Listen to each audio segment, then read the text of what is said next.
So I just got a bunch of paints and I am very eager to start my new palette. So what I did was I just washed out the simple palette. This is just a nice little easy travel palette that I got from Amazon. I washed it out and I've laid out where I want each of my colors to go. And this is something that's kind of a little bit overwhelming sometimes when you're just starting out with new paints. But I'm just going to go ahead and fill each well. So I did get the Daniel Smith extra fine watercolors. And so what I'm going to do is just squeeze a healthy amount into each well. I don't typically use the white very often, so I'm not going to completely fill the well. But some of these colors I do use much more frequently, and so there will be more placed in depending on which colors I use more.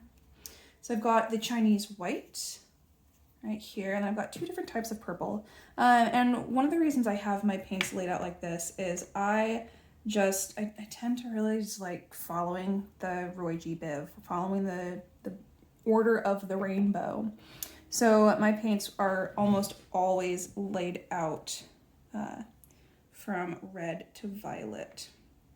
And something that's a little bit overwhelming sometimes and kind of nerve-wracking, a little scary, is the first time that you're filling your palette.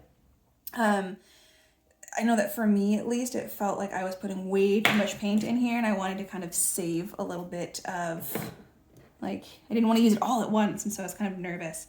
But the wonderful thing about watercolors is once this dries, the paint that I put in here will last me months, probably.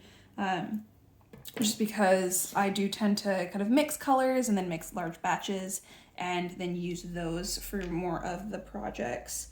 But by having these colors pre-laid out, and then I'll do swatches so I know exactly what I've got in which order, I'll just be able to use what I've got and have it last forever. So you can tell I'm squeezing a good chunk in there, but this is still a very full tube. So these tubes of paint will last you quite a while. So don't worry when you're popping a bunch of paint into the wells.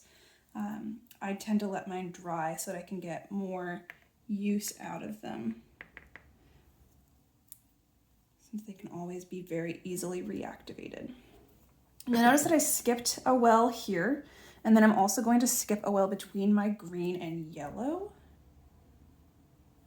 And the reason for that is I just know that I tend to be a little bit messy. So I'm gonna try to separate the colors that I really don't want to mix. So my violets and blues, if they end up mixing a little bit, it's kind of okay. And then my greens and blues, they can mix and it's not as big of a deal. But I like to maintain the kind of the purity of that yellow. That permanent yellow deep is one of my favorite yellows to use. And I use it a lot. So I want to try to maintain the cleanliness of that. So I separate it from my greens, because the green will have a little bit more of a dramatic impact from what I've noticed if I accidentally mix it in. And then I've got my reds.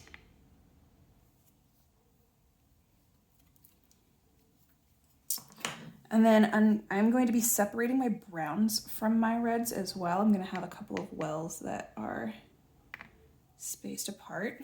And that actually has a couple of different reasons. One is, again, because I do want to keep that purity of the red. I want to keep that more that clean, especially the fact that I've got the pyrrol red right here. It's very vibrant, very bam, in your face red, and I love it. And I don't really want to muddy that up with my browns. And then another reason is I do plan on getting a couple of more paints, and so I am going to be getting a burnt sienna and then also a lamp black. So I don't have those yet. I don't typically need to use them, but I do mix the sienna in with a few things, and so I'll be getting a new tube of that and popping that right here just a little bit, and then my lamp black will go here. So this is how I set up my palette, just so that I can very easily tell I've got the rainbow and then my little outliers here. And then I tend to just try try to level them out a little bit, and I'll save you the noisiness of that. But that way they kind of settle a little bit more and we don't have these peaks, because when I go to close my travel case, it'll kind of get in the way a little bit. But I let these dry overnight, and then we'll reactivate it with water, and I'll be able to mix perfectly and exactly what I need. So if you are feeling a little overwhelmed by squeezing, just like, you know, I want this tube to last as long as I possibly can, because these are, you know, can add up a little bit if you get lots of different paints.